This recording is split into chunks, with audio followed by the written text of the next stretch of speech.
Hello everyone, my name is Natalie Woodruff and I chose to do my final project on the HIV/AIDS epidemic. I chose to do it on this because I didn't really know much about the HIV/AIDS epidemic and its origins and different treatments now and what the prevalence of it is. So I really wanted to look into that. So when you consider how this disease has been understood over time, the first case was in 1959 in the Democratic Republic of Congo, and it spread over there throughout Haiti as well. So there's a lot of stigma and racism towards the spread of that disease in that area. It wasn't known how it was transmitted. They didn't find that out until later in 1983 when they determined that it wasn't spread through food or casual contact, through the air, water, or anything like that, but it was spread through bodily fluids. So it wasn't until the mid to late 1970s that the epidemic reached the U.S. Correlations between the prevalence of the virus and male patients who had had sex with other men, as well as people who had injected drugs, and hemophiliacs, they had higher rates of having the disease, so connections were drawn between those groups. And it wasn't until 1984 that it was discovered that HIV causes AIDS, or what is known as acquired immunodeficiency syndrome, and that's characterized by serious infections or cancers. And then in 1999, the origins of HIV were discovered to be from a chimpanzee subspecies of West Equatorial Africa. So at that time it was known that it had spread from chimpanzees to humans before it had been speculated that that was the case. But it was known that this most likely occurred in a hunting incident of some sort, where hunters were exposed to the chimpanzee's infected blood.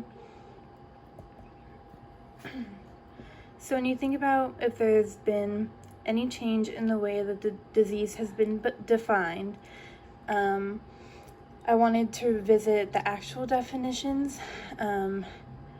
HIV is human immunodeficiency virus, and that causes acquired immunodeficiency syndrome when it damages the immune system enough that infections and cancers take over the body, causing AIDS. So understanding of the disease really changed over time, as it was considered how it was caused, how it was spread, and different treatments were considered. The disease is known to reduce the number of T cells in the immune system, which causes the damage to the immune system so the body can't defend itself against other diseases or infections. And before 1980, HIV transmission was not associated with noticeable signs or symptoms. Now it's known that initial symptoms of HIV are similar to those of the flu, so they're still not really recognizable, and that's why it's encouraged to get tested often, every so often. So this disease in the medical community, again, it changed as the confusion surrounding the causes and its modes of transmission, it changed over time. So the first treatment of HIV was azithromycin or zidovudine, sorry about that, which was introduced in 1987. And then highly active antiretroviral therapy was introduced 10 years later in 1997, and that was one of the first effective treatments, which caused a 47% decline in death rates. And then that same year, Combivir was a combination of two drugs that was introduced. And then in 2002, the first rapid test kit was introduced. And by 2010, 20 different treatment options and generic drugs existed. So the treatments have definitely grown over time, and now they're able to be on a drug that helps them manage their symptoms and not get so immunocompromised that they suffer from diseases and contract AIDS. So it prevents it from getting to that stage.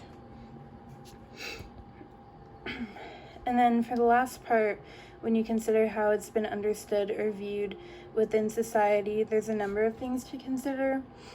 With the stigma that went on, because early on in the epidemic, correlations were drawn between the infection and male patients who had had sex with other men, as well as injectable drug users. So this caused a lot of ill feelings towards these populations during this time. And I would have thought that it would fade away sooner than this, but the stigma had decreased during the 1990s, but a study in 1999 indicated that some people feared or felt disgust towards people with AIDS. And then a year later, in 2000, a study showed that some people agreed with the statement, "People who got AIDS through sex or drug use have gotten what they deserve." So this stigma has definitely decreased over the years still, but this has severe effects because people are less likely to get tested in a timely manner because they're embarrassed, and a lot of people may be living with HIV and not know it. And it's also associated with a lot of groups that some people may disapprove of, such as homosexuals, drug users, sex workers, or infidelity, and those are groups that are marginalized. So the stigma really decreases the ability to get help for those people. So there are people who advocate for these groups to protect, empower them, include, and educate people so they do not fear these groups of people for any reason at all. And in more recent years, increased education on the epidemic has helped decrease the stigma and has helped bring attention to safe sex practices and caution around others' blood. So this has really increased awareness of condom usage, getting tested for HIV, limiting the number of sexual partners, and getting vaccinated. So definitely the epidemic, with the treatments that are available now, has decreased in how many people it's affecting, but it's still prevalent in our society now.